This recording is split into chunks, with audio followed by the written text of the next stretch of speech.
En 1908, el escritor y aventurero William Edgar Yale se convirtió en el primer norteamericano que viajó a lo largo de la Gran Muralla. Sus observaciones eran más entusiastas que reveladoras, y algunas de sus afirmaciones han sido muy repetidas en la Edad Moderna. The Great Wall is a symbol of China's golden age. It is 1,700 miles long and the only man-made structure on Earth visible by eye from the moon. La Gran Muralla no puede ser vista desde la Luna. Este mito se propagó en la época de los vuelos espaciales y es bien sabido por la comunidad de astronautas, los que realmente han estado en el espacio, que no puede verse la Gran Muralla desde el espacio exterior. Sin embargo, casi en todas las intervenciones públicas de los astronautas, alguien les pregunta sobre ello. Recientemente el hombre ha sido capaz de ver la Gran Muralla desde el espacio mediante imágenes termográficas de alta resolución tomadas por un satélite, pero otros mitos aún perduran y es poco probable que la ciencia los valide. Existían todo tipo de cálculos en el siglo XIX, como que con las piedras de la muralla se podía levantar un muro en torno al Ecuador, o que equivalían a todas las casas de Inglaterra y Escocia. Y esto se siguió oyendo en el siglo XX. El mayor mito sobre la Gran Muralla China es que es una Gran Muralla China. Es dudoso el hecho de que la Gran Muralla existiera alguna vez como una frontera continua y homogénea a través del norte de China. En vez de ello, eran una serie de murallas construidas en diferentes épocas, por diferentes pueblos y por diferentes razones. Unidas, abandonadas, reconstruidas y ampliadas a lo largo de 2000 años.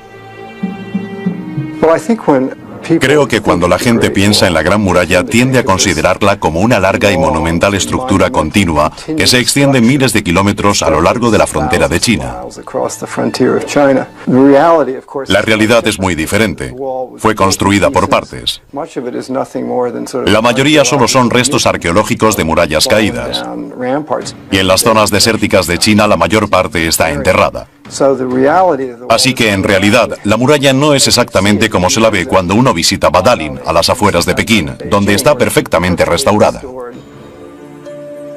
A lo que nos referimos cuando hablamos de la Gran Muralla normalmente es a lo que queda de la levantada durante la dinastía Ming. Las partes que construyeron en el siglo XVI son muy importantes. Se trata de sólida mampostería que escala empinadas laderas con torres de vigilancia. Resulta muy difícil imaginar cómo fueron construidas y cómo las terminaron. Debido a su enorme tamaño y sólidas dimensiones, la Gran Muralla China resulta una misteriosa presencia. Nunca ha sido estudiada a fondo, e incluso hoy nadie está seguro de su longitud exacta o su trazado. La historia de la Gran Muralla que nos ha llegado es una curiosa mezcla de realidad e imaginación. Un poco de información entrelazada con gran cantidad de mito y tradición, siendo virtualmente imposible de diferenciar. La tierra del dragón durmiente.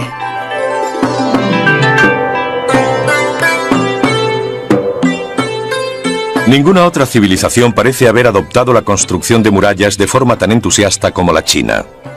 Los primeros asentamientos de la época neolítica estaban rodeados por muros de tierra. La piedra angular de la sociedad era la ciudad amurallada. De hecho, la palabra china para ciudad, Chang, también significa muralla. China está formada por una muralla tras otra. La Gran Muralla fue la madre de todas, que envolvía a los demás círculos concéntricos de murallas, en cuyo centro se encontraban las casas particulares. Las murallas son una especie de parte orgánica de la historia y la cultura china. Rodeaban sus templos y casas con murallas, y proyectaban las murallas de su conciencia más allá del reino mortal, hacia el mundo de los dioses. El dios de las murallas y los fosos también tenía poder sobre el límite entre la vida y la muerte, cuya tarea era informar a los moribundos de su destino. Los chinos construían murallas para definir sus espacios, para mantener a los extranjeros a distancia y a los miembros del clan dentro. Algunas también pudieron haber tenido un significado ritual. Pero la China antigua era un reino hostil y la mayoría probablemente fueron construidas con fines defensivos. Con los nómadas atacando por el norte y los territorios vecinos siempre alertas ante signos de debilidad, una muralla era considerada una necesidad estratégica militar. Al final del siglo VIII a.C., la tierra que se convertiría en China entró en un periodo de luchas entre estados que duraría 500 años. Fueron docenas de estados feudales gobernados por señores de la guerra, poco ligados a una dinastía reinante, cuyo poder era más espiritual y ritual que real. A mitad del siglo IV a.C., la caballería y la obediencia al rey habían dado paso al interés propio y la carnicería. Fue durante este periodo de guerra entre estados cuando los chinos comenzaron a construir en serio murallas defensivas. El estado de Qi construyó una muralla a lo largo de su frontera sur para mantener alejado al ejército de Chu. Este levantó una frontera norte para protegerse de Qin. Yen y Chao construyeron murallas para protegerse de los bárbaros del norte y el uno del otro. En total, se levantaron unos 4.500 kilómetros a lo largo de las fronteras de los diferentes estados enfrentados. En algún momento hubo unos 120. Sin embargo, cuando llegamos al periodo de luchas interestatales, solo quedan 7. Hubo una tremenda destrucción de los pequeños estados independientes de China. Terminado el periodo de derramamiento de sangre y destrucción, empezaron a surgir los filósofos chinos más importantes, que como hombres sabios intentaron averiguar lo que había salido mal y cómo hacerlo bien. En el siglo V a.C., Confucio habló de la necesidad de una estricta observación de las leyes y la conducta de las relaciones entre el hombre y el cielo, y desechó la necesidad de guerras y murallas. Otro grupo de pensadores, los taoístas, buscaron las respuestas en la naturaleza y creían que todo estaba en un constante estado de fluidez entre las fuerzas del yin y el yang. Por ello, la guerra no tenía sentido. Si alguno de estos grandes pensamientos se hubiera convertido en la filosofía del Estado, probablemente no se hubiera construido la Gran Muralla. Pero el Estado de Qin adoptó el legalismo, un duro sistema totalitario de leyes, castigos y recompensas. Existe una historia muy curiosa sobre el guardián de la corona y el guardián de la capa. El rey se quedó dormido una noche frente al fuego. El guardián de la corona se acercó, vio que el rey estaba frío y le echó el manto por encima. De repente el rey se despierta y dice: ¿quién me ha puesto el manto? Y el guardián de la corona dice: he sido yo. Y el rey lo ejecutó porque ese no era su trabajo. Estos principios guiaban al ejército de Qin en el siglo III a.C., cuando, según un historiador de la dinastía Hong, empezaron a avanzar por toda China, absorbiendo a los otros estados como un gusano de seda que devora una hoja de morera. En el año 246 a.C. ocurrió un acontecimiento muy importante. Un chico de 13 años subió al trono de Qin. Sería conocido como Qin Shi Huangdi, el primer emperador soberano de China. La leyenda cuenta que voló a la luna en una alfombra mágica durante un sueño. Mirando abajo vio que su reino era muy vulnerable a sus enemigos, que eran muchos, y estaba a merced de invasores de todas partes. Despertó a sus consejeros y les anunció: construiré una gran muralla. El primero.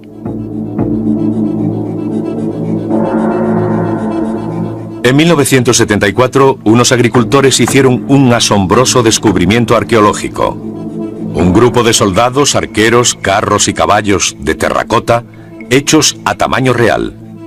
Y todos diferentes, como si fueran retratos de personas reales. Hasta la fecha se han excavado más de 6.000 figuras, todo un ejército de terracota diseñado para librar las batallas de un rey en su vida del más allá, o quizá para guardar su eterno descanso en su reino. Cerca se encuentra la tumba del primer emperador de China, Qin Shi Huangdi, conocido como el Primero. Según informes realizados en dinastías posteriores, la reclamación del trono de Qin por parte de Shi Huangdi tenía un origen dudoso. Su madre era una fascinante bailarina, concubina de un próspero mercader que era tan hábil como rico. Mientras comerciaba en el patio del Palacio Real, el mercader le pidió que bailara para el heredero de Qin. Cuando el joven se enamoró de ella, el mercader se la regaló, sin mencionar jamás que estaba preñada de su propio hijo. El príncipe murió tras un corto reinado y Qin Shi Huangdi subió al trono aún siendo un niño. Cuando el joven maduró, empezó a mostrar signos de comportamiento excéntrico y paranoia. Desterró a su madre y ordenó suicidarse a su padre, el antiguo mercader que había gobernado durante su niñez. Se rodeó de adivinos, hechiceros, nigromantes y astutos consejeros sin escrúpulos. Sobre el 234 a.C. envió a su ejército a completar la conquista de China que habían comenzado sus predecesores.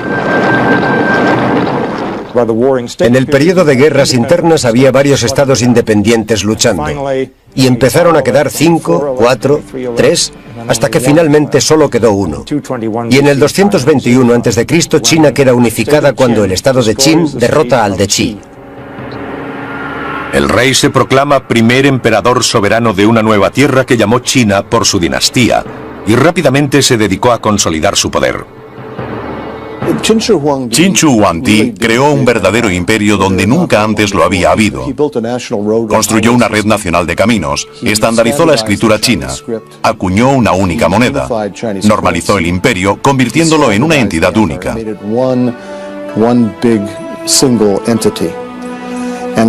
Junto a ello estaba aquel increíble interés por la magia y la alquimia, y la creencia de que de algún modo podía desafiar los lazos mortales de la vida para siempre. Era un megalómano. Qin Shi Huangdi normalizó los pesos y medidas del reino con un sistema basado en el número 6, su número mágico. Declaró el negro, su color místico, como el oficial de todos los uniformes, banderas y estandartes del reino, y elevó su título a El Primero, decretando que la dinastía Qin gobernaría para siempre. Entonces decidió construir una gran muralla. La frontera del demonio. Nadie sabe exactamente cuándo tuvo el emperador la idea de construir una muralla o por qué decidió hacerla. Una leyenda cuenta que uno de sus adivinos predijo que su dinastía caería en manos de una tribu bárbara del norte. Otros lo achacaban a sueños, presagios y a la inclinación del emperador a construir prodigiosos monumentos para su propia gloria siempre que le era posible. Hoy sabemos que cuando unificó China, Qin Shi Huangdi puso al general Meng Tian, un enérgico y notable jefe militar, a cargo de construir una gran muralla que separara al civilizado pueblo y los fértiles campos de China de los bárbaros y demonios que se pensaba que habitaban en las yermas tierras del norte. La muralla debía extenderse desde el Mar Amarillo en el este hasta el desierto del Gobi en el oeste. Debía tener unos 7 metros de altura y ser lo bastante ancha como para que 8 hombres pudieran marchar de frente por ella. Debía seguir las características naturales de la tierra siempre que fuera posible y nunca extenderse en línea recta, porque se pensaba que los demonios solo podían desplazarse en línea recta y por eso eran incapaces de cruzar fronteras curvas o doblar esquinas. La construcción variaba enormemente en técnica de tramo a tramo y hoy queda muy poco de la muralla de Qin Shi Huangdi que nos muestre cómo se hizo. A pesar de que muchos estudiosos creen que sirvió como patrón de futuras murallas que se construyeron sobre sus cimientos, probablemente Meng Tian empezó con las torres. Hechas de ladrillo o piedra con una base de piedra o escombros, eran de unos 12 metros de altura y 40 metros cuadrados de base, acabando en 30 metros de superficie superior. Una vez estuvieron terminadas, se unieron mediante un muro de piedra, una frontera de demonios para mantener alejados a los invasores y a los espíritus malignos. Las torres, lo bastante grandes para albergar a cientos de hombres, se distanciaban por 2 tiros de flecha. De ese modo quedaba cubierto todo el territorio intermedio. Sobresalían de la muralla, así los defensores podían disparar a los atacantes que se encontraran en su base. Se calcula que Qin, bajo el mando del general Meng, construyó varios cientos de kilómetros de muralla nueva. El resto de la barrera fue creada mediante la unión de otras ya existentes, incorporándolas a su estructura. Lo que hizo fue unir una serie de murallas anteriores que habían construido los estados combatientes contra los nómadas del norte.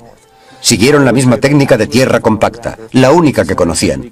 Podrían haberla hecho más grande, alta o ancha, pero no existe diferencia con las técnicas de construcción de las murallas neolíticas. En las montañas del este, la tierra seca era compactada entre 2 paredes de ladrillo o piedra hasta que alcanzaba cierta altura y solidez. Luego se colocaba una capa de ladrillo o piedra encima para sellarla, protegerla de la lluvia y hacerla calzada.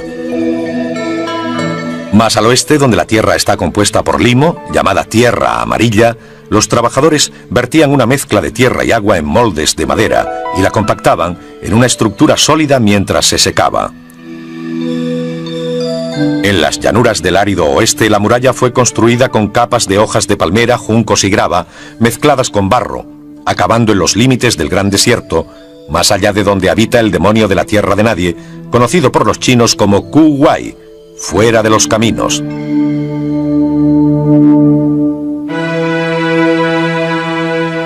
A pesar de que la gran muralla de la dinastía Qin no puede compararse en extensión con la que hoy conocemos, era sin embargo un increíble logro de la ingeniería. El general Meng la construyó en menos de 10 años, completándola poco antes del 210 a.C. Sin embargo, han empezado a circular historias calculando su coste en términos de sufrimiento y vidas humanas. El mayor cementerio del mundo.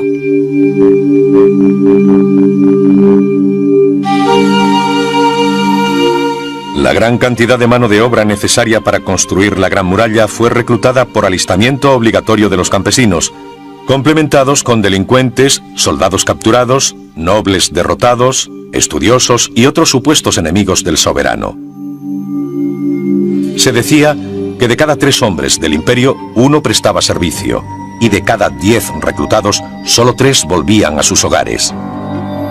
La leyenda cuenta que el emperador ordenó que si se descubría a algún hombre durmiendo apoyado en la muralla, fuera enterrado vivo en ella. La memoria popular de la construcción de la muralla se basa en campesinos reclutados y enviados a trabajar que nunca regresaban, muriendo en algún lugar de la tierra de nadie, huyendo de la esclavitud. Es una historia absolutamente terrible y la leyenda cuenta que los cuerpos de los trabajadores que morían simplemente eran enterrados en medio de la muralla, entre la mampostería donde solo hay escombros. Este escándalo o sentimiento popular queda reflejado en muchos poemas, pero quizás el más conocido sea el de la leyenda de Lady Meng. Una de las historias más importantes que los niños estudiaban en el colegio durante los primeros 20 años del comunismo es la parábola de esta mujer que va a buscar a su marido, a quien Qin Chu Huang había enviado a la muralla para trabajar como un esclavo. Descubre que ha muerto y que probablemente ha sido enterrado en la muralla, como muchos otros. En ese sentido, la muralla era vista como un elemento de opresión feudal, construida con el sudor del pueblo bajo el látigo de un tirano. Ahora nos encontramos con que ocurre exactamente lo contrario. La Gran Muralla ha sido transformada en un símbolo de la grandeza de China, la longevidad de su civilización y la representación de un país con mucho poder, historia e importancia.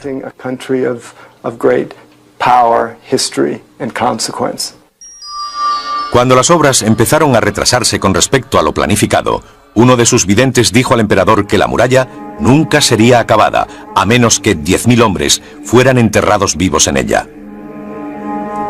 Pensando que no podía perder a 10.000 trabajadores, Qin Chu Huangdi resolvió el problema buscando a un hombre cuyo nombre incluyera el símbolo chino de 10.000, y lo enterró vivo en la muralla. Se estima que más de 1 millón de hombres trabajaron durante su periodo de construcción en condiciones deplorables, y no cabe duda de que miles de ellos murieron de frío, agotamiento e inanición. Incluso hoy persisten historias sobre que los cuerpos fueron sepultados donde caían, enterrados para siempre en el cementerio más grande del mundo. Había pasado menos de una década desde la unificación de China cuando ocurrieron otros cambios importantes. Grandes proyectos de obras públicas, canales, caminos y programas de agricultura habían sido completados con éxito. Ahora, con la Gran Muralla construida, Qin Chu Huangdi hacía gala de que su imperio era invencible. Pero los chinos tienen un dicho: cuando las cosas alcanzan su clímax, comienzan a declinar. La caída de la dinastía Qin.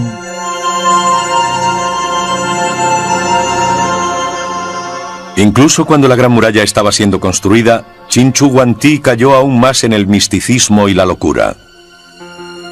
En el 213 a.C., decidió que la historia debía empezar con él, y ordenó que todas las copias de obras de literatura clásica e histórica fueran quemadas.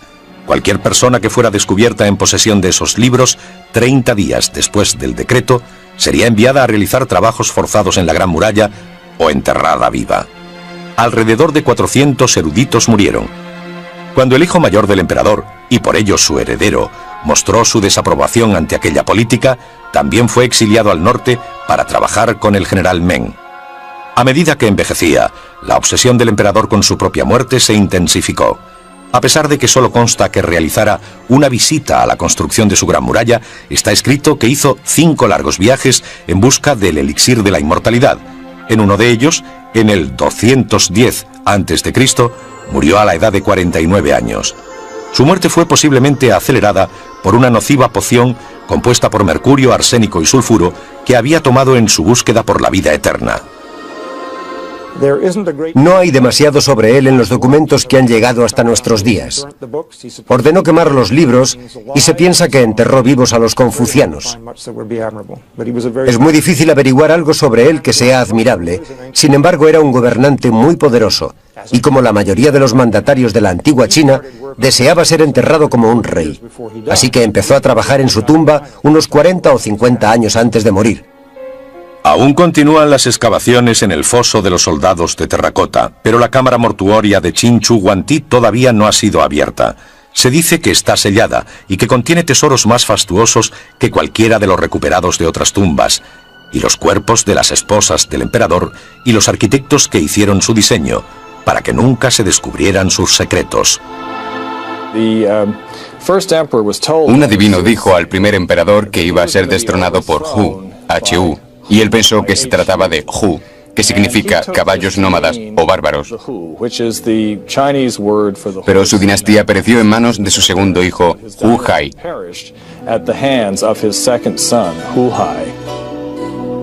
Con el auténtico heredero aún exiliado, Hu Hai ascendió al trono de Qin con toda la perversidad y astucia de su padre, pero sin su fuerza ni su capacidad de liderazgo.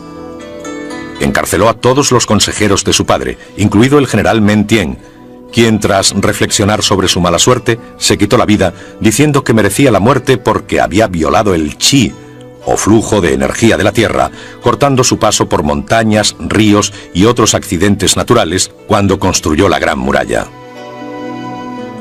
Hu Hai solo gobernó durante 4 años, antes de que fuerzas rebeldes lo destronaran y China entrara en guerra civil. La gran dinastía que se suponía iba a vivir para siempre solo duró 15 años, el periodo más corto de cuantas gobernaron China.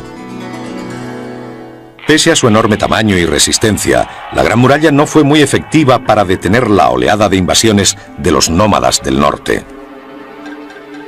Conocidos como tártaros por un nombre medieval del infierno, los chinos afirmaban que eran más monstruos que hombres, devorando carne cruda de perros y caballos y bebiendo la sangre de sus enemigos.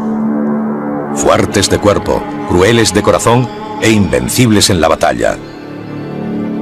Uno de ellos, que se preparaba para un asalto a la Gran Muralla, era un terrible líder mogol cuyo nombre se convertiría en sinónimo de terror por todo el imperio y el mundo: Genghis Khan. La Horda Mogol.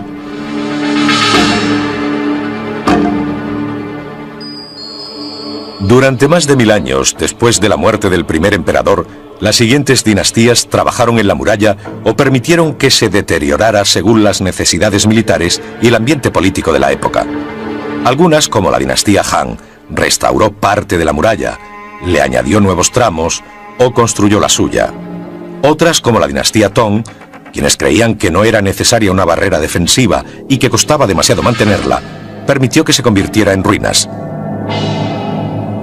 Las invasiones bárbaras continuaron, y la mayoría de las que tenían éxito asumían la cultura, convirtiéndose en ocasiones en más chinos que los propios chinos. El concepto popular de la Gran Muralla es que era un cercado que mantendría alejados a los bárbaros y protegía a China de una invasión. Y aquello también dificultó que los chinos avanzaran más allá de la Gran Muralla.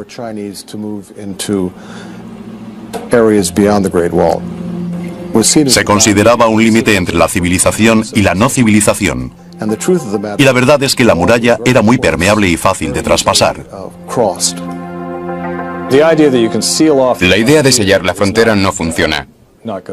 Los nómadas siempre encuentran un camino rompiendo la muralla. A menudo la gente que la guardaba los dejaba pasar.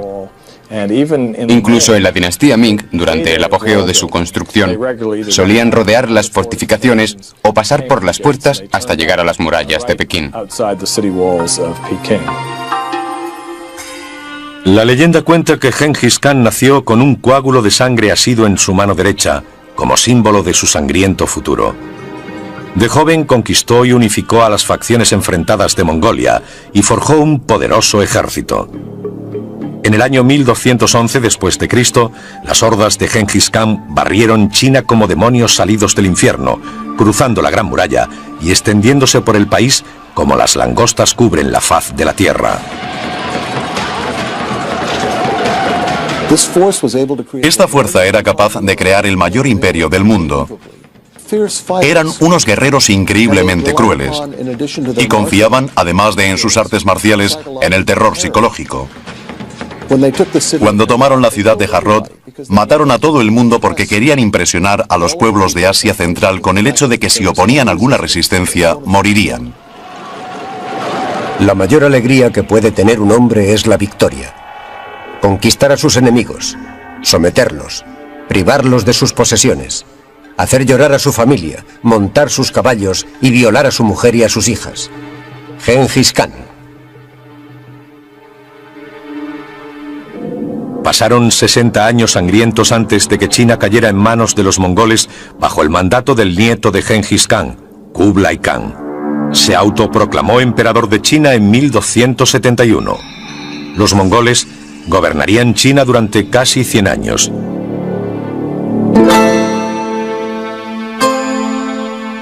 China bajo su mandato se convirtió en un lugar cosmopolita, porque el imperio mongol la abrió a todo el continente euroasiático y la conectó a las rutas comerciales que cruzaban el país hasta Oriente Próximo. Fue durante esta época cuando se dice que Marco Polo viajó a China, y ha sido ampliamente debatido el hecho de que nunca mencionara la Gran Muralla en sus escritos.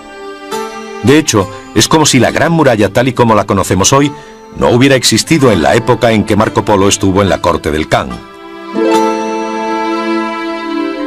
Durante los años de dominación mongola, lo que quedaba de la Gran Muralla construida bajo la dinastía Qing se había convertido en ruinas.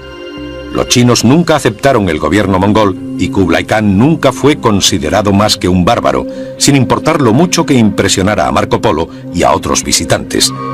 Frecuentes levantamientos del pueblo acompañaron a la ocupación mongola hasta su final en 1368, cuando un campesino chino dirigió un ejército que acabó expulsando a los mongoles de China y fundó la dinastía Ming. La muralla de Guangli. Los Ming son los constructores de la muralla más activos de la historia de China. Si ellos no hubieran hecho este trabajo, no existiría el concepto de la Gran Muralla China, y las fortificaciones construidas por otras dinastías serían simples anotaciones en textos históricos. La que hoy conocemos como Gran Muralla es ciertamente la muralla Ming. Eso es lo que vemos cuando la visitamos. Es muy diferente de cualquiera de sus predecesoras. Está hecha de mampostería en muchas zonas, tiene almenas. Para construir la muralla Ming fueron necesarios grupos especializados de canteros. Había que pagarles con dinero. Se trata de una operación a una escala y carácter totalmente diferentes comparada con las anteriores. La mayor parte de la muralla Ming fue levantada sobre unos cimientos de bloques de granito de unos 4 metros de largo y alrededor de 1 metro de grosor, perfectamente cortados y encajados. Sobre estos bloques se levantaron muros de hasta 1,5 metros de grosor, de ladrillos hechos a mano, hasta alcanzar una altura de 6 metros. La cavidad central fue rellenada con tierra compacta y cubierta con los mismos ladrillos, formando una calzada de unos 4 metros de ancho en la parte superior. Los Ming crearon elaboradas puertas a lo largo de toda la muralla y coronaron la terminación este en Changhaiquan con la primera puerta bajo el cielo. En el extremo oeste, en Jiaiquan, construyeron la puerta de jade o frontera marcial. Los Ming colgaron cientos de recuerdos y tablillas por toda la muralla, exponiendo las virtudes y la sabiduría del emperador y ofreciendo datos de interés sobre el trabajo que habían completado. Uno de los nombres que aparecen frecuentemente es el de Guan Li, que reinó en el siglo XVI y realizó tal contribución a la Gran Muralla que muchos chinos, varios siglos después, pensaron que era su constructor original. Los chinos lo llamaron por la muralla Guan Li Chan Chan, que significa la muralla de 10.000 li, que también puede ser traducido como la muralla de Guan Li. Pero a pesar de lo poderosa que era la muralla de Guan Li, no pudo detener las invasiones regulares de los mongoles en el territorio chino o cerrar el paso a los ejércitos de una poderosa tribu de cazadores de Manchuria, quienes echaban miradas codiciosas a las ricas tierras del sur. Un reino de bárbaros.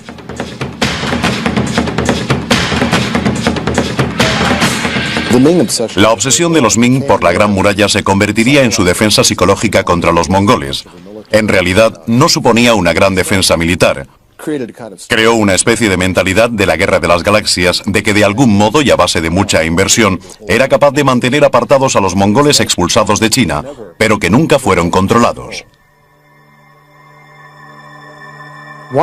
Uno de los aspectos más sorprendentes de la Gran Muralla era que resultaba muy caro mantener allí a las tropas, habituallarlas.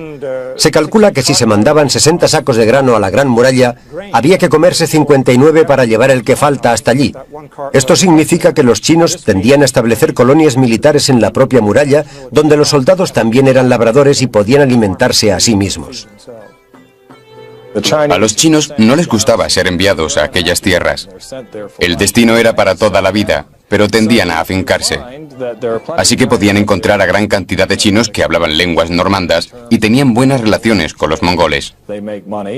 Comerciaban, ganaban dinero, y no me sorprendería que algún mongol cruzara las puertas que custodiaba a esta gente a cambio de una pequeña suma mientras ellos miraban hacia otro lado. Este sistema fue una de las debilidades que llevaron a la caída de los Ming, porque no eran buenos agricultores y la tierra allí no era demasiado buena. El sistema quebró, y las propias colonias militares, al final de la dinastía Ming, empezaron a convertirse en tribus de bárbaros. Y debido a ello, 156.000 manchúes pudieron conquistar a 150 millones de chinos. Los manchúes tomaron Pekín en 1644, después de que el oficial al mando del paso de Nankou y la mayor parte de sus tropas cambiaran de bando. Gobernarían China hasta principios del siglo XX, cuando el último emperador manchú, un niño llamado Pu Yi, fue destronado por una rebelión democrática en 1912. Fue una gran humillación que China fuese atacada y conquistada 2 veces por estos bárbaros de las afueras de la muralla. Primero los mongoles y después los manchúes.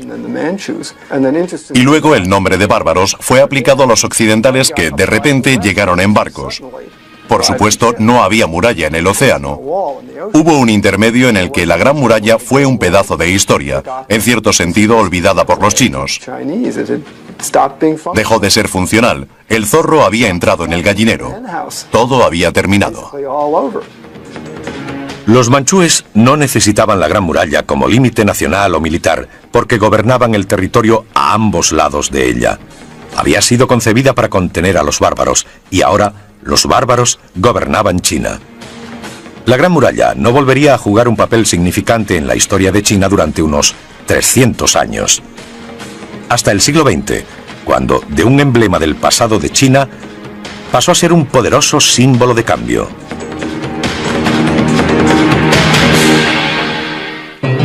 Occidente descubre la muralla.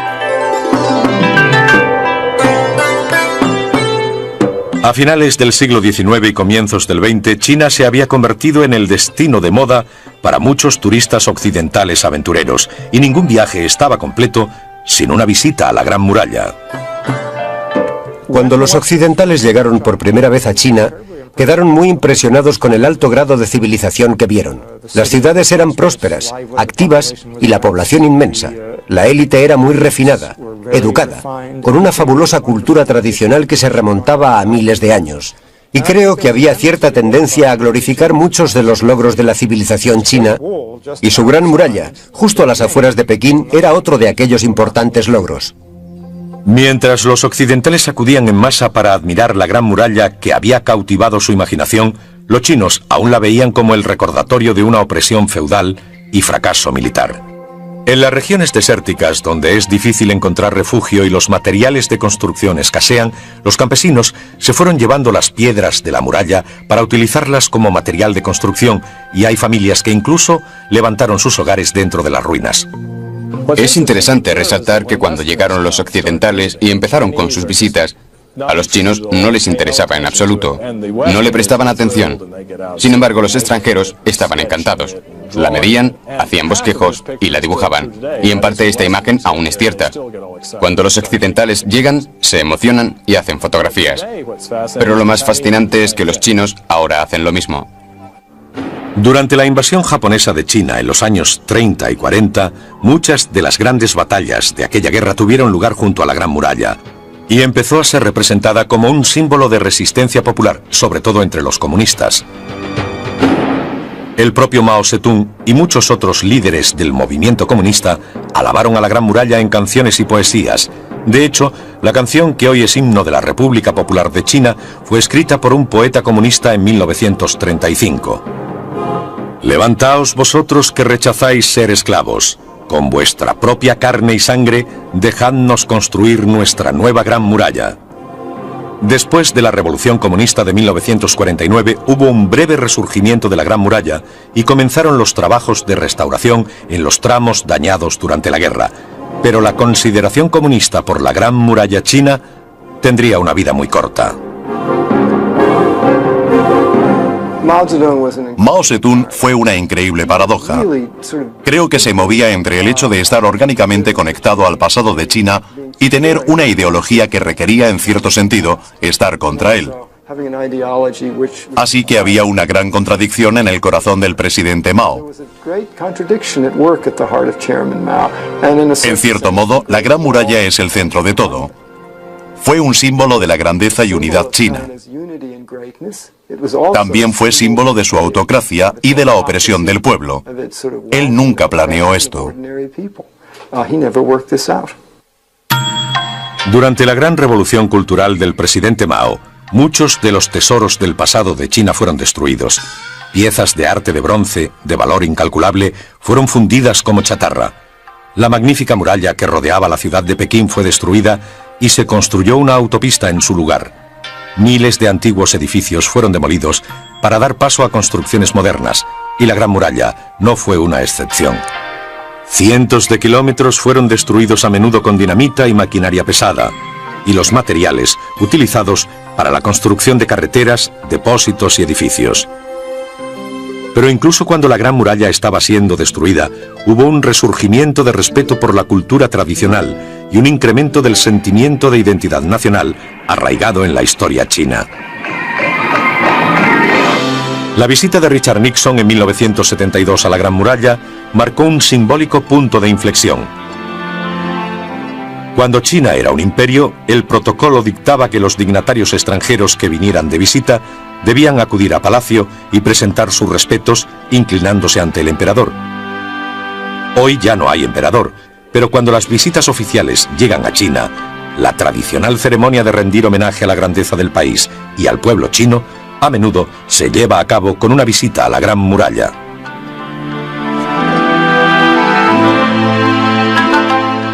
Esta, en la China actual, se ha convertido en un símbolo de grandeza, de amor patriótico del pueblo chino por su tierra natal y de la fuerza de China y la determinación de ser respetada. Cuando la República Popular China se adhirió a las Naciones Unidas, regalaron a la organización este espectacular tapiz de la Gran Muralla, de 10 metros por 1,5, que pesa unos 280 kilos, declarando así a la Gran Muralla símbolo de la nación china. En 1984 el gobierno chino emprendió una campaña de restauración dirigida por el primer ministro Deng Xiaoping, que declaró: «Dejadnos amar nuestro país y restaurar nuestra Gran Muralla». Desde entonces, más de 200 líderes mundiales y 50 millones de turistas han visitado la Gran Muralla china.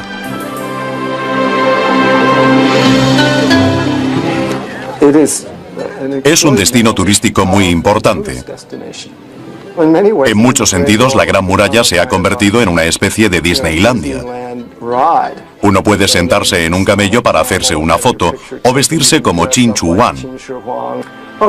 Pueden comprarse bolsos o camisetas con la leyenda "Yo he estado en la Gran Muralla". Por todas partes hay gente que ha comprado algún recuerdo.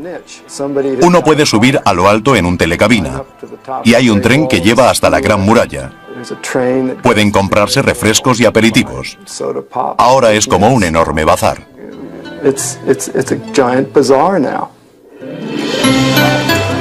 La fama de la Gran Muralla ha impulsado a China a llevar sus esfuerzos de restauración a lugares apartados de la principal zona turística cerca de Pekín, para que las aglomeraciones y el desgaste asociado no pongan en peligro la supervivencia física de las ruinas. Nadie va a China sin visitar la Gran Muralla. Es muy espectacular. Uno sube a la construcción, que no se extiende como cualquier edificación moderna. Sigue el contorno de las colinas y las montañas. Es como una especie de reptil que serpea por el paisaje silvestre e inhabitado. Deja casi sin aliento. No existe nada parecido en el mundo. Incluso aunque intentemos imaginarla, nuestra fantasía no puede igualarse a la realidad. A pesar de haber sido construida poco a poco y que la mayor parte de ella se ha derrumbado, no puede negar que probablemente es una de las grandes maravillas de este mundo. Todos conocen la Gran Muralla. No es necesario haber leído un libro. No es necesario ser demasiado mundano. Cuando se piensa en China, ¿qué es lo primero que se nos viene a la mente? La Gran Muralla. La historia de la Gran Muralla china es la de conflictos sangrientos y sufrimiento humano, que emerge finalmente como homenaje al espíritu de un país y un pueblo. Y a medida que China se integra en la comunidad mundial y rechaza el camino del aislamiento que tanto tiempo ha simbolizado la muralla, esta ha sido transformada en una maravilla de perseverancia y antigüedad, esplendor imperial y orgullo nacional. El rey estaba frío y le echó el manto por encima. De repente el rey se despierta y dice: ¿quién me ha puesto el manto? Y el guardián de la corona dice: he sido yo. Y el rey lo ejecutó porque ese no era su trabajo. Estos principios guiaban al ejército de Qin en el siglo III a.C., cuando, según un historiador de la dinastía Hong, empezaron a avanzar por toda China, absorbiendo a los otros estados como un gusano de seda que devora una hoja de morera. En el año 246 a.C. ocurrió un acontecimiento muy importante. Un chico de 13 años subió al trono de Qin. Sería conocido como Qin Shi Huang, el primer emperador soberano de China. La leyenda cuenta que voló a la luna en una alfombra mágica durante un sueño.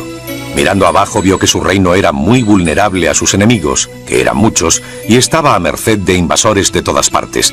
Despertó a sus consejeros y les anunció: construiré una gran muralla. El primero.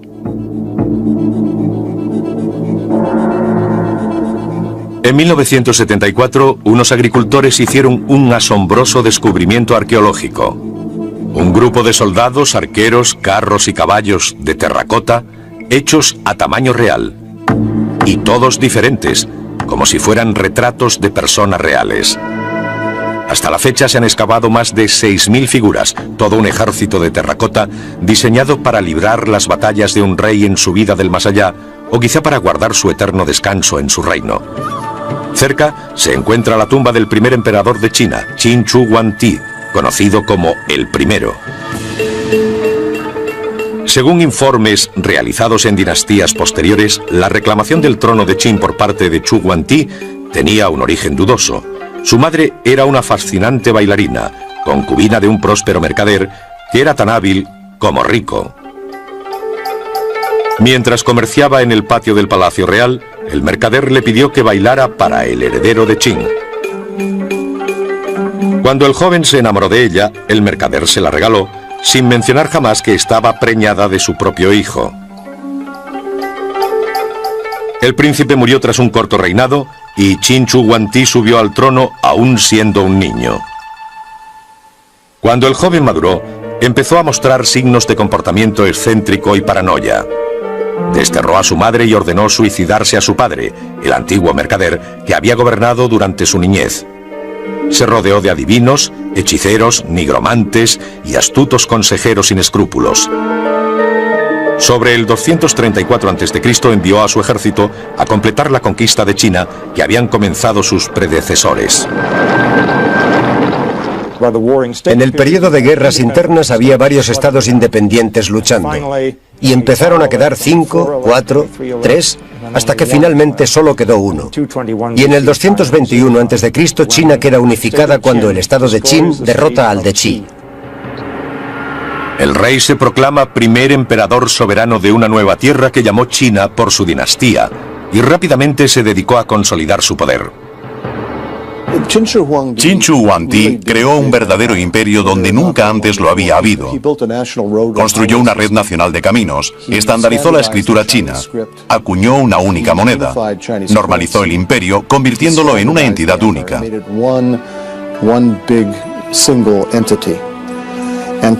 Junto a ello estaba aquel increíble interés por la magia y la alquimia, y la creencia de que de algún modo podía desafiar los lazos mortales de la vida para siempre.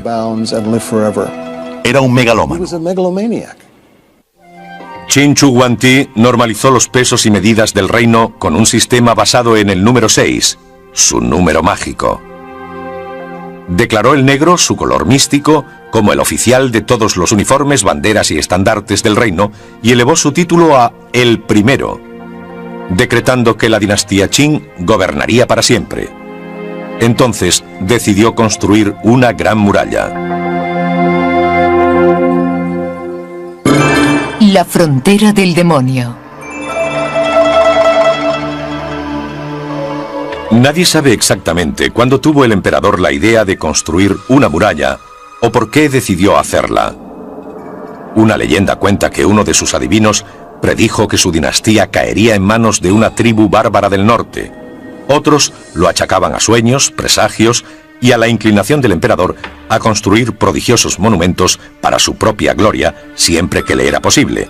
Hoy sabemos que cuando unificó China, Qin Shi Huangdi puso al general Meng Tian, un enérgico y notable jefe militar, a cargo de construir una gran muralla que separara al civilizado pueblo y los fértiles campos de China de los bárbaros y demonios que se pensaba que habitaban en las yermas tierras del norte.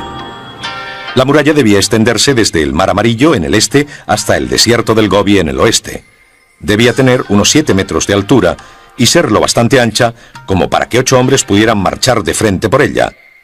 Debía seguir las características naturales de la tierra siempre que fuera posible y nunca extenderse en línea recta, porque se pensaba que los demonios solo podían desplazarse en línea recta y por eso eran incapaces de cruzar fronteras curvas o doblar esquinas. La construcción variaba enormemente en técnica de tramo a tramo y hoy queda muy poco de la muralla de Qin Shi Huangdi que nos muestre cómo se hizo. A pesar de que muchos estudiosos creen que sirvió como patrón de futuras murallas que se construyeron sobre sus cimientos, probablemente Meng Tian empezó con las torres. Hechas de ladrillo o piedra con una base de piedra o escombros, eran de unos 12 metros de altura y 40 metros cuadrados de base, acabando en 30 metros de superficie superior. Una vez estuvieron terminadas, se unieron mediante un muro de piedra, una frontera de demonios, para mantener alejados a los invasores y a los espíritus malignos. Las torres, lo bastante grandes para albergar a cientos de hombres, se distanciaban por 2 tiros de flecha. De ese modo quedaba cubierto todo el territorio intermedio. Sobresalían de la muralla, así los defensores podían disparar a los atacantes que se encontraran en su base. Se calcula que Qin, bajo el mando del general Meng, construyó varios cientos de kilómetros de muralla nueva. El resto de la barrera fue creada mediante la unión de otras ya existentes, incorporándolas a su estructura. Lo que hizo fue unir una serie de murallas anteriores que habían construido los estados combatientes contra los nómadas del norte. Siguieron la misma técnica de tierra compacta, la única que conocían.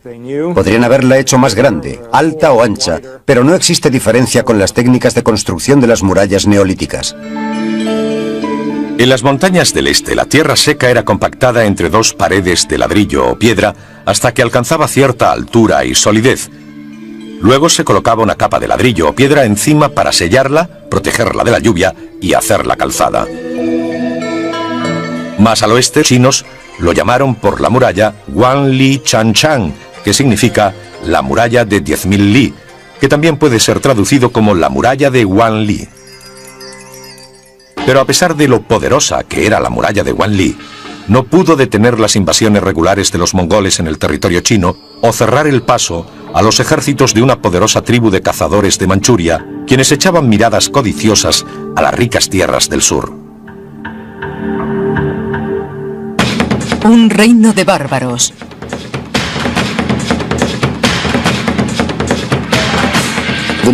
La obsesión de los Ming por la Gran Muralla se convertiría en su defensa psicológica contra los mongoles. En realidad, no suponía una gran defensa militar. Creó una especie de mentalidad de la Guerra de las Galaxias, de que de algún modo y a base de mucha inversión, era capaz de mantener apartados a los mongoles expulsados de China, pero que nunca fueron controlados. Uno de los aspectos más sorprendentes de la Gran Muralla era que resultaba muy caro mantener allí a las tropas, habituallarlas. Se calcula que si se mandaban 60 sacos de grano a la Gran Muralla, había que comerse 59 para llevar el que falta hasta allí. Esto significa que los chinos tendían a establecer colonias militares en la propia muralla, donde los soldados también eran labradores y podían alimentarse a sí mismos. A los chinos no les gustaba ser enviados a aquellas tierras. El destino era para toda la vida, pero tendían a afincarse. Así que podían encontrar a gran cantidad de chinos que hablaban lenguas normandas y tenían buenas relaciones con los mongoles. Comerciaban, ganaban dinero, y no me sorprendería que algún mongol cruzara las puertas que custodiaba a esta gente a cambio de una pequeña suma mientras ellos miraban hacia otro lado. Este sistema fue una de las debilidades que llevaron a la caída de los Min, porque no eran buenos agricultores y la tierra allí no era demasiado buena. El sistema quebró, y las propias colonias militares, al final de la dinastía Min, empezaron a convertirse en tribus de bárbaros. Y debido a ello, 156.000 manchúes pudieron conquistar a 150 millones de chinos. Los manchúes tomaron Pekín en 1644, después de que el oficial al mando del paso de Nankou y la mayor parte de sus tropas cambiaran de bando. Gobernarían China hasta principios del siglo XX, cuando el último emperador manchú, un niño llamado Pu Yi, fue destronado por una rebelión democrática en 1912. Fue una gran humillación que China fuese atacada y conquistada 2 veces por estos bárbaros de las afueras de la muralla. Primero los mongoles y después los manchúes. Y luego el nombre de bárbaros fue aplicado a los occidentales que de repente llegaron en barcos. Por supuesto, no había muralla en el océano. Hubo un intermedio en el que la Gran Muralla fue un pedazo de historia, en cierto sentido olvidada por los chinos. Dejó de ser funcional. El zorro había entrado en el gallinero. Todo había terminado. Los manchúes no necesitaban la Gran Muralla como límite nacional o militar, porque gobernaban el territorio a ambos lados de ella. Había sido concebida para contener a los bárbaros, y ahora los bárbaros gobernaban China. La Gran Muralla no volvería a jugar un papel significante en la historia de China durante unos 300 años. Hasta el siglo XX, cuando de un emblema del pasado de China pasó a ser un poderoso símbolo de cambio.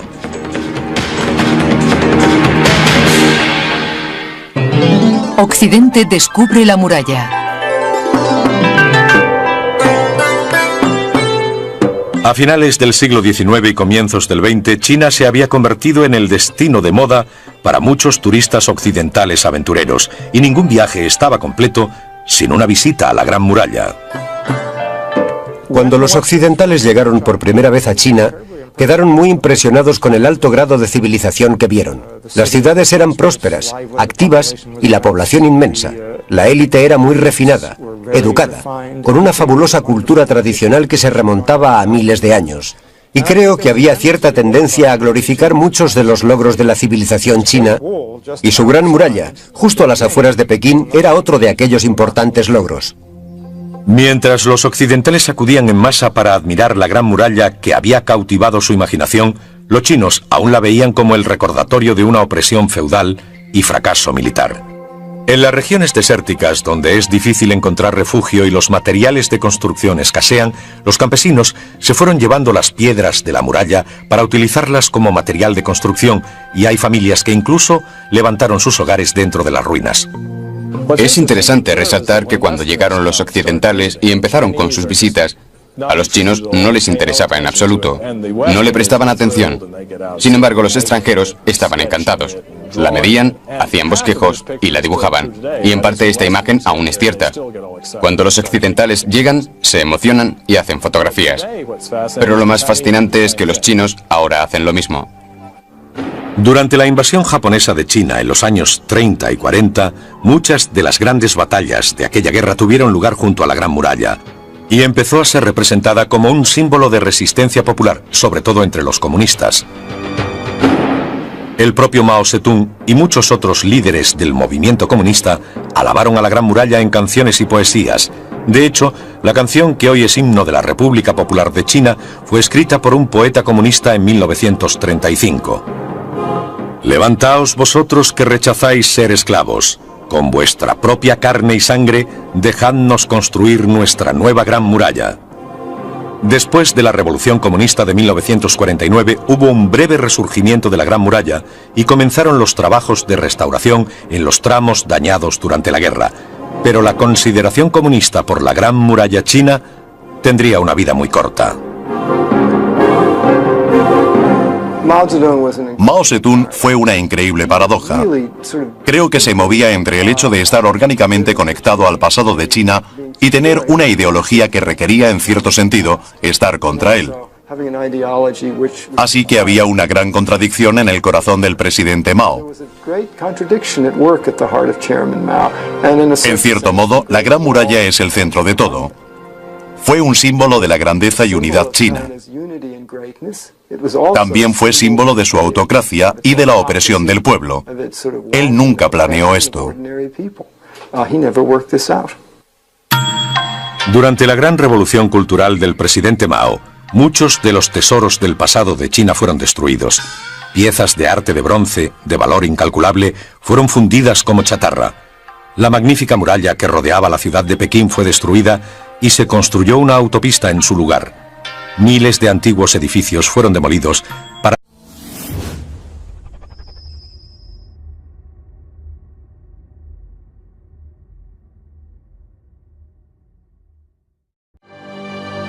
En 1908, el escritor y aventurero William Edgar Yale se convirtió en el primer norteamericano que viajó a lo largo de la Gran Muralla. Sus observaciones eran más entusiastas que reveladoras, y algunas de sus afirmaciones han sido muy repetidas en la Edad Moderna. The Great Wall is a symbol of China's golden age. It is 1,700 miles long and the only man-made structure on Earth visible by eye from the moon. La Gran Muralla no puede ser vista desde la Luna. Este mito se propagó en la época de los vuelos espaciales y es bien sabido por la comunidad de astronautas, los que realmente han estado en el espacio, que no puede verse la Gran Muralla desde el espacio exterior. Sin embargo, casi en todas las intervenciones públicas de los astronautas, alguien les pregunta sobre ello. Recientemente el hombre ha sido capaz de ver la Gran Muralla desde el espacio mediante imágenes termográficas de alta resolución tomadas por un satélite, pero otros mitos aún perduran y es poco probable que la ciencia los valide. Existían todo tipo de cálculos en el siglo XIX, como que con las piedras de la muralla se podía levantar un muro en torno al Ecuador, o que equivalían a todas las casas de Inglaterra y Escocia. Y esto se siguió oyendo en el siglo XX. El mayor mito sobre la Gran Muralla china es que es una Gran Muralla china. Es dudoso el hecho de que la Gran Muralla existiera alguna vez como una frontera continua y homogénea a través del norte de China. En vez de ello, eran una serie de murallas construidas en diferentes épocas, por diferentes pueblos y por diferentes razones. Unidas, abandonadas, reconstruidas y ampliadas a lo largo de 2000 años. Creo que cuando la gente piensa en la Gran Muralla tiende a considerarla como una larga y monumental estructura continua que se extiende miles de kilómetros a lo largo de la frontera de China. La realidad es muy diferente. Fue construida por partes. La mayoría solo son restos arqueológicos de murallas caídas. Y en las zonas desérticas de China la mayor parte está enterrada. Así que en realidad la muralla no es exactamente como se la ve cuando uno visita Badalin, a las afueras de Pekín, donde está perfectamente restaurada. A lo que nos referimos cuando hablamos de la Gran Muralla normalmente es a lo que queda de la levantada durante la dinastía Ming. Las partes que construyeron en el siglo XVI son muy importantes. Se trata de sólida mampostería que escala empinadas laderas con torres de vigilancia. Resulta muy difícil imaginar cómo fueron construidas y cómo las terminaron. Debido a su enorme tamaño y sólidas dimensiones, la Gran Muralla China resulta una misteriosa presencia. Nunca ha sido estudiada a fondo, e incluso hoy nadie está seguro de su longitud exacta o su trazado. La historia de la Gran Muralla que nos ha llegado es una curiosa mezcla de realidad e imaginación. Un poco de información entrelazada con gran cantidad de mito y tradición, siendo virtualmente imposible de diferenciar. La tierra del dragón durmiente.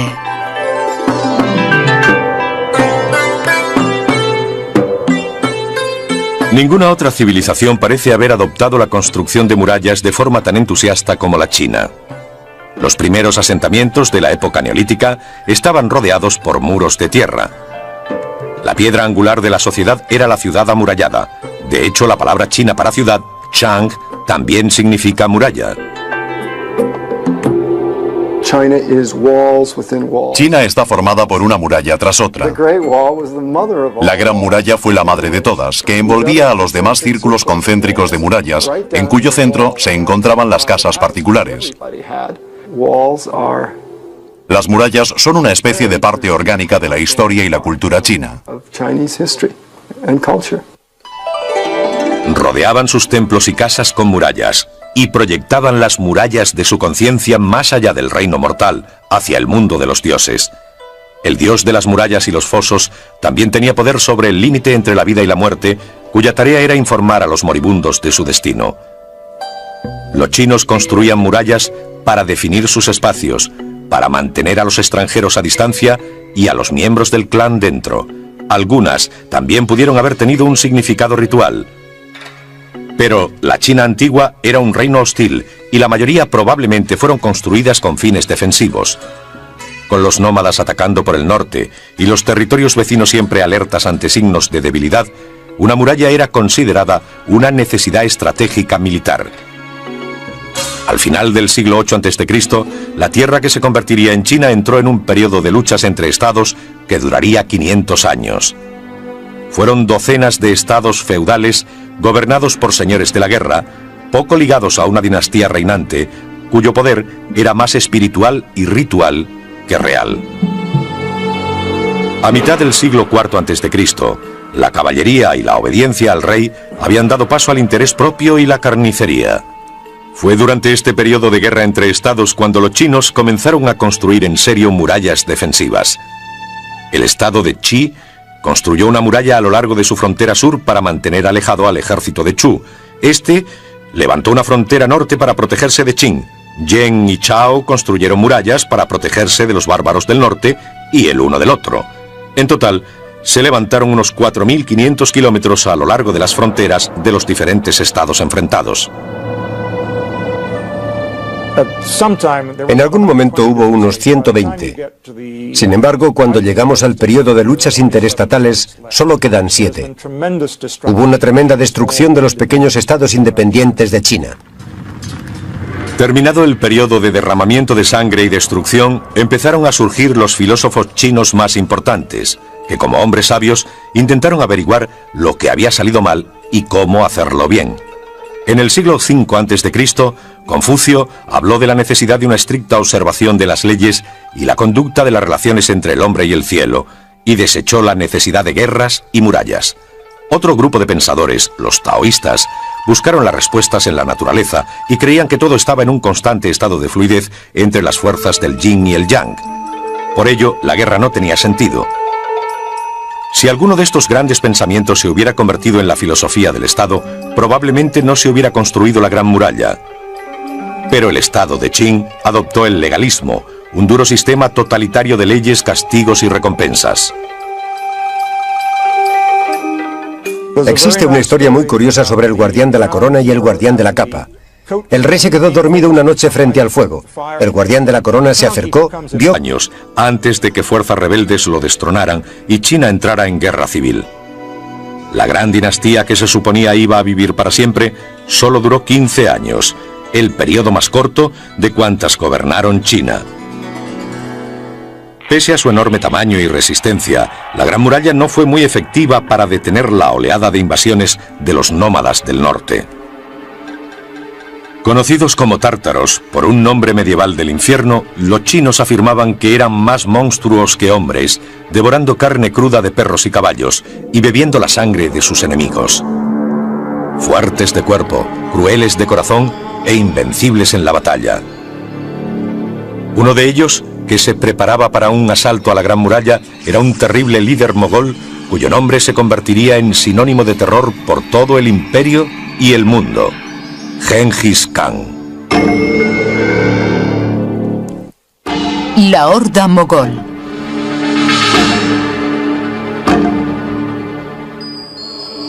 Durante más de 1000 años después de la muerte del primer emperador, las siguientes dinastías trabajaron en la muralla o permitieron que se deteriorara según las necesidades militares y el ambiente político de la época. Algunas, como la dinastía Han, restauró parte de la muralla, le añadió nuevos tramos o construyó la suya. Otras, como la dinastía Tong, quienes creían que no era necesaria una barrera defensiva y que costaba demasiado mantenerla, permitió que se convirtiera en ruinas. Las invasiones bárbaras continuaron, y la mayoría de las que tenían éxito asumían la cultura, convirtiéndose en ocasiones en más chinos que los propios chinos. El concepto popular de la Gran Muralla es que era un cercado que mantendría alejados a los bárbaros y protegía a China de una invasión. Y aquello también dificultó que los chinos avanzaran más allá de la Gran Muralla.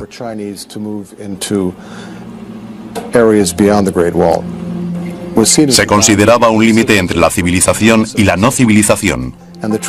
Y la verdad es que la muralla era muy permeable y fácil de traspasar. La idea de sellar la frontera no funciona. Los nómadas siempre encuentran un camino rompiendo la muralla. A menudo la gente que la guardaba los dejaba pasar. Incluso en la dinastía Ming, durante el apogeo de su construcción, solían rodear las fortificaciones o pasar por las puertas hasta llegar a las murallas de Pekín. La leyenda cuenta que Genghis Khan nació con un coágulo de sangre asido en su mano derecha, como símbolo de su sangriento futuro. De joven conquistó y unificó a las facciones enfrentadas de Mongolia y forjó un poderoso ejército. En el año 1211 después de Cristo, las hordas de Genghis Khan barrieron China como demonios salidos del infierno, cruzando la Gran Muralla y extendiéndose por el país como las langostas cubren la faz de la tierra. Esta fuerza era capaz de crear el mayor imperio del mundo. Eran unos guerreros increíblemente crueles y confiaban, además de en sus artes marciales, en el terror psicológico. Cuando tomaron la ciudad de Harrod, mataron a todo el mundo porque querían impresionar a los pueblos de Asia Central con el hecho de que si oponían alguna resistencia, morirían. La mayor alegría que puede tener un hombre es la victoria. Conquistar a sus enemigos, someterlos, privarlos de sus posesiones, hacer llorar a su familia, montar sus caballos y violar a su mujer y a sus hijas. Genghis Khan. Pasaron 60 años sangrientos antes de que China cayera en manos de los mongoles bajo el mandato del nieto de Genghis Khan, Kublai Khan. Se autoproclamó emperador de China en 1271. Los mongoles gobernarían China durante casi 100 años.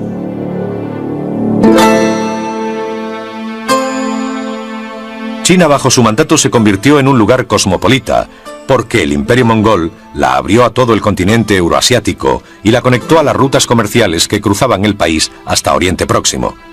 Fue durante esta época cuando se dice que Marco Polo viajó a China, y ha sido ampliamente debatido el hecho de que nunca mencionara la Gran Muralla en sus escritos.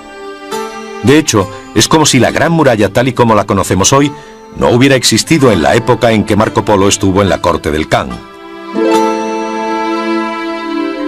Durante los años de dominación mongola, lo que quedaba de la Gran Muralla construida bajo la dinastía Qing se había convertido en ruinas. Los chinos nunca aceptaron el gobierno mongol y Kublai Khan nunca fue considerado más que un bárbaro, sin importar lo mucho que impresionara a Marco Polo y a otros visitantes. Frecuentes levantamientos del pueblo acompañaron a la ocupación mongola hasta su final en 1368, cuando un campesino chino dirigió un ejército que acabó expulsando a los mongoles de China y fundó la dinastía Ming. La muralla de Guangli. Los Ming son los constructores de la muralla más activos de la historia de China. Si ellos no hubieran hecho este trabajo, no existiría el concepto de la Gran Muralla China, y las fortificaciones construidas por otras dinastías serían simples anotaciones en textos históricos. La que hoy conocemos como Gran Muralla es ciertamente la muralla Ming. Eso es lo que vemos cuando la visitamos. Es muy diferente de cualquiera de sus predecesoras. Está hecha de mampostería en muchas zonas, tiene almenas. Para construir la muralla Ming fueron necesarios grupos especializados de canteros. Había que pagarles con dinero. Se trata de una operación a una escala y carácter totalmente diferentes comparada con las anteriores. La mayor parte de la muralla Ming fue levantada sobre unos cimientos de bloques de granito de unos 4 metros de largo y alrededor de 1 metro de grosor, perfectamente cortados y encajados. Sobre estos bloques se levantaron muros de hasta 1,5 metros de grosor, de ladrillos hechos a mano, hasta alcanzar una altura de 6 metros. La cavidad central fue rellenada con tierra compacta y cubierta con los mismos ladrillos, formando una calzada de unos 4 metros de ancho en la parte superior. Los Ming crearon elaboradas puertas a lo largo de toda la muralla y coronaron la terminación este en Changhaiquan con la primera puerta bajo el cielo. En el extremo oeste, en Jiaiquan, construyeron la Puerta de Jade o frontera marcial. Los Ming colgaron cientos de recuerdos y tablillas por toda la muralla, exponiendo las virtudes y la sabiduría del emperador y ofreciendo datos de interés sobre el trabajo que habían completado. Uno de los nombres que aparecen frecuentemente es el de Guan Li, que reinó en el siglo XVI y realizó tal contribución a la Gran Muralla que muchos chinos, varios siglos después, pensaron que era su constructor original.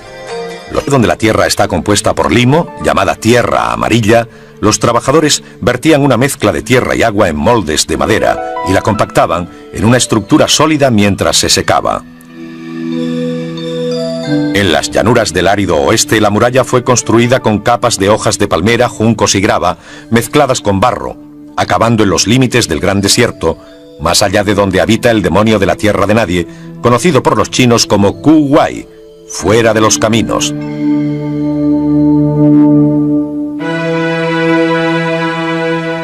A pesar de que la Gran Muralla de la dinastía Qin no puede compararse en extensión con la que hoy conocemos, era sin embargo un increíble logro de la ingeniería. El general Meng la construyó en menos de 10 años, completándola poco antes del 210 a.C. Sin embargo, han empezado a circular historias calculando su coste en términos de sufrimiento y vidas humanas. El mayor cementerio del mundo.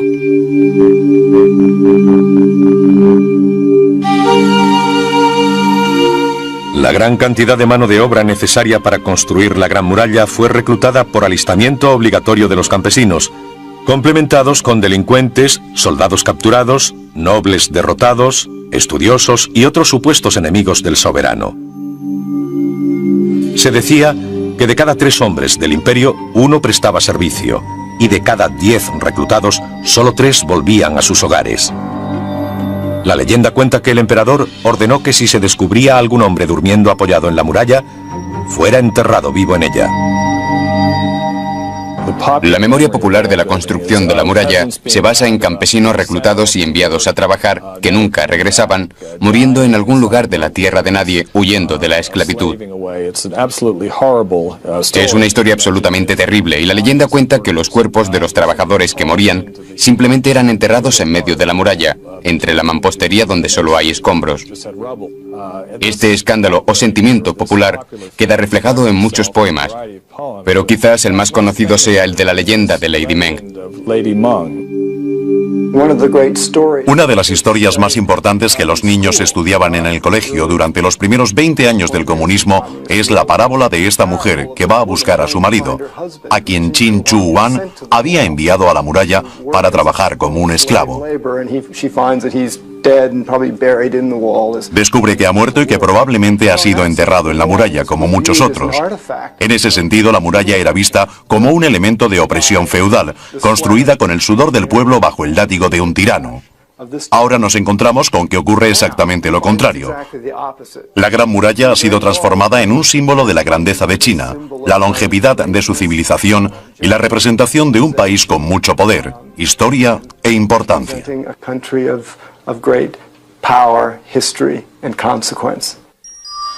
Cuando las obras empezaron a retrasarse con respecto a lo planificado, uno de sus videntes dijo al emperador que la muralla nunca sería acabada, a menos que 10.000 hombres fueran enterrados vivos en ella.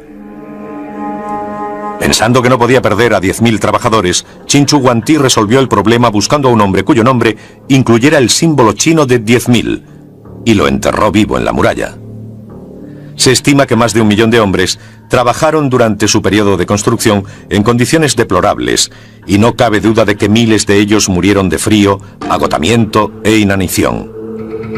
Incluso hoy persisten historias sobre que los cuerpos fueron sepultados donde caían, enterrados para siempre en el cementerio más grande del mundo.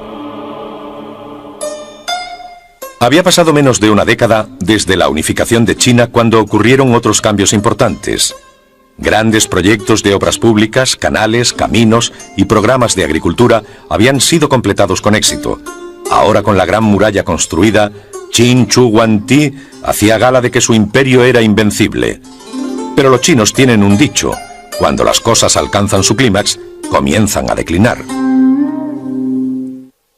La caída de la dinastía Qin.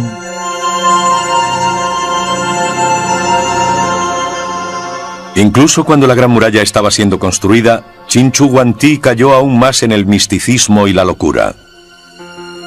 En el 213 a.C., decidió que la historia debía empezar con él, y ordenó que todas las copias de obras de literatura clásica e histórica fueran quemadas. Cualquier persona que fuera descubierta en posesión de esos libros, 30 días después del decreto, sería enviada a realizar trabajos forzados en la Gran Muralla o enterrada viva. Alrededor de 400 eruditos murieron. Cuando el hijo mayor del emperador, y por ello su heredero, mostró su desaprobación ante aquella política, también fue exiliado al norte para trabajar con el general Meng. A medida que envejecía, la obsesión del emperador con su propia muerte se intensificó. A pesar de que solo consta que realizara una visita a la construcción de su Gran Muralla, está escrito que hizo 5 largos viajes en busca del elixir de la inmortalidad. En uno de ellos, en el 210 a.C., murió a la edad de 49 años. Su muerte fue posiblemente acelerada por una nociva poción compuesta por mercurio, arsénico y sulfuro que había tomado en su búsqueda por la vida eterna. No hay demasiado sobre él en los documentos que han llegado hasta nuestros días. Ordenó quemar los libros y se piensa que enterró vivos a los confucianos. Es muy difícil averiguar algo sobre él que sea admirable. Sin embargo, era un gobernante muy poderoso y, como la mayoría de los mandatarios de la antigua China, deseaba ser enterrado como un rey. Así que empezó a trabajar en su tumba unos 40 o 50 años antes de morir. Aún continúan las excavaciones en el foso de los soldados de terracota, pero la cámara mortuoria de Qin Chu Huangdi todavía no ha sido abierta. Se dice que está sellada y que contiene tesoros más fastuosos que cualquiera de los recuperados de otras tumbas, y los cuerpos de las esposas del emperador y los arquitectos que hicieron su diseño, para que nunca se descubrieran sus secretos. Un adivino dijo al primer emperador que iba a ser destronado por Hu, H-U, y él pensó que se trataba de Hu, que significa caballos nómadas o bárbaros. Pero su dinastía pereció en manos de su segundo hijo, Hu Hai.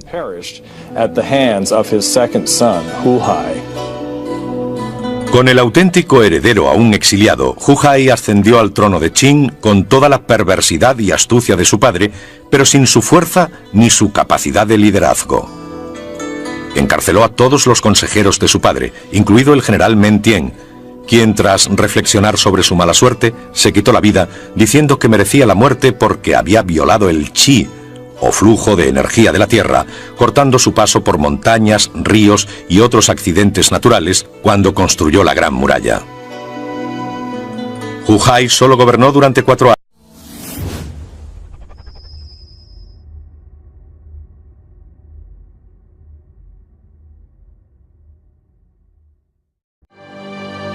En 1908, el escritor y aventurero William Edgar Yale se convirtió en el primer norteamericano que viajó a lo largo de la Gran Muralla.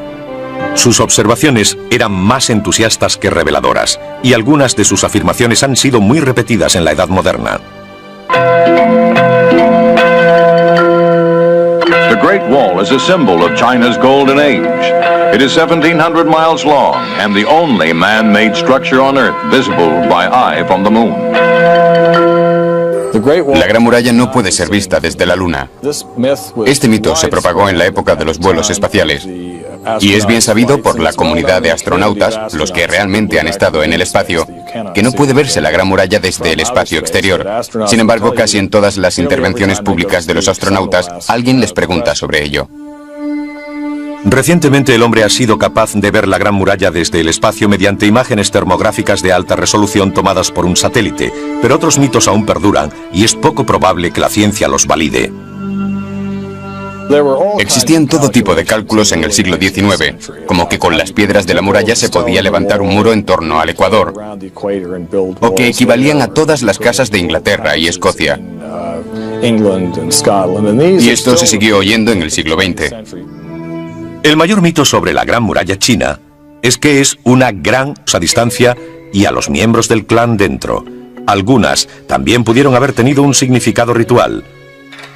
Pero la China antigua era un reino hostil y la mayoría probablemente fueron construidas con fines defensivos. Con los nómadas atacando por el norte y los territorios vecinos siempre alertas ante signos de debilidad, una muralla era considerada una necesidad estratégica militar. Al final del siglo VIII a.C., la tierra que se convertiría en China entró en un periodo de luchas entre estados que duraría 500 años. Fueron docenas de estados feudales gobernados por señores de la guerra, poco ligados a una dinastía reinante, cuyo poder era más espiritual y ritual que real. A mitad del siglo IV a.C., la caballería y la obediencia al rey habían dado paso al interés propio y la carnicería. Fue durante este periodo de guerra entre estados cuando los chinos comenzaron a construir en serio murallas defensivas. El estado de Qi construyó una muralla a lo largo de su frontera sur para mantener alejado al ejército de Chu. Este levantó una frontera norte para protegerse de Qin. Yen y Chao construyeron murallas para protegerse de los bárbaros del norte y el uno del otro. En total, se levantaron unos 4.500 kilómetros a lo largo de las fronteras de los diferentes estados enfrentados. En algún momento hubo unos 120. Sin embargo, cuando llegamos al periodo de luchas interestatales, solo quedan 7. Hubo una tremenda destrucción de los pequeños estados independientes de China. Terminado el periodo de derramamiento de sangre y destrucción, empezaron a surgir los filósofos chinos más importantes, que como hombres sabios intentaron averiguar lo que había salido mal y cómo hacerlo bien. En el siglo V a.C., Confucio habló de la necesidad de una estricta observación de las leyes y la conducta de las relaciones entre el hombre y el cielo, y desechó la necesidad de guerras y murallas. Otro grupo de pensadores, los taoístas, buscaron las respuestas en la naturaleza y creían que todo estaba en un constante estado de fluidez entre las fuerzas del yin y el yang. Por ello, la guerra no tenía sentido. Si alguno de estos grandes pensamientos se hubiera convertido en la filosofía del Estado, probablemente no se hubiera construido la Gran Muralla. Pero el Estado de Qing adoptó el legalismo, un duro sistema totalitario de leyes, castigos y recompensas. Existe una historia muy curiosa sobre el guardián de la corona y el guardián de la capa. El rey se quedó dormido una noche frente al fuego. El guardián de la corona se acercó, vio que el rey estaba frío y le echó el manto por encima. De repente el rey se despierta y dice: ¿quién me ha puesto el manto? Y el guardián de la corona dice: he sido yo. Y el rey lo ejecutó porque ese no era su trabajo. Estos principios guiaban al ejército de Qing en el siglo III a.C., cuando, según un historiador de la dinastía Hong, empezaron a avanzar por toda China, absorbiendo a los otros estados como un gusano de seda que devora una hoja de morera. Muralla china. Es dudoso el hecho de que la Gran Muralla existiera alguna vez como una frontera continua y homogénea a través del norte de China. En vez de ello, eran una serie de murallas construidas en diferentes épocas, por diferentes pueblos y por diferentes razones. Unidas, abandonadas, reconstruidas y ampliadas a lo largo de 2000 años. Creo que cuando la gente piensa en la Gran Muralla tiende a considerarla como una larga y monumental estructura continua que se extiende miles de kilómetros a lo largo de la frontera de China. La realidad es muy diferente. Fue construida por partes. La mayoría solo son restos arqueológicos de murallas caídas. Y en las zonas desérticas de China la mayor parte está enterrada. Así que en realidad la muralla no es exactamente como se la ve cuando uno visita Badalin, a las afueras de Pekín, donde está perfectamente restaurada. A lo que nos referimos cuando hablamos de la Gran Muralla normalmente es a lo que queda de la levantada durante la dinastía Ming. Las partes que construyeron en el siglo XVI son muy importantes. Se trata de sólida mampostería que escala empinadas laderas con torres de vigilancia. Resulta muy difícil imaginar cómo fueron construidas y cómo las terminaron. Debido a su enorme tamaño y sólidas dimensiones, la Gran Muralla china resulta una misteriosa presencia. Nunca ha sido estudiada a fondo, e incluso hoy nadie está seguro de su longitud exacta o su trazado. La historia de la Gran Muralla que nos ha llegado es una curiosa mezcla de realidad e imaginación. Un poco de información entrelazada con gran cantidad de mito y tradición, siendo virtualmente imposible de diferenciar. La tierra del dragón durmiente.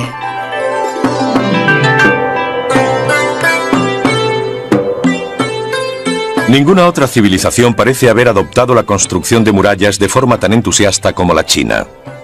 Los primeros asentamientos de la época neolítica estaban rodeados por muros de tierra. La piedra angular de la sociedad era la ciudad amurallada.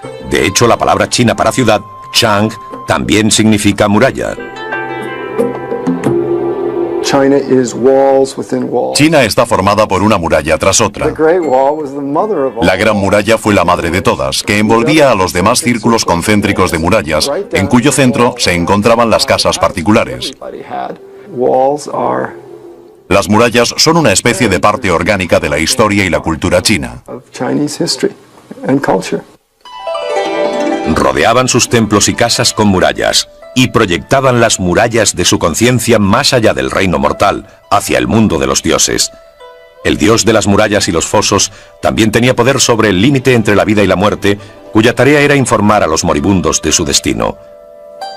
Los chinos construían murallas para definir sus espacios, para mantener a los extranjeros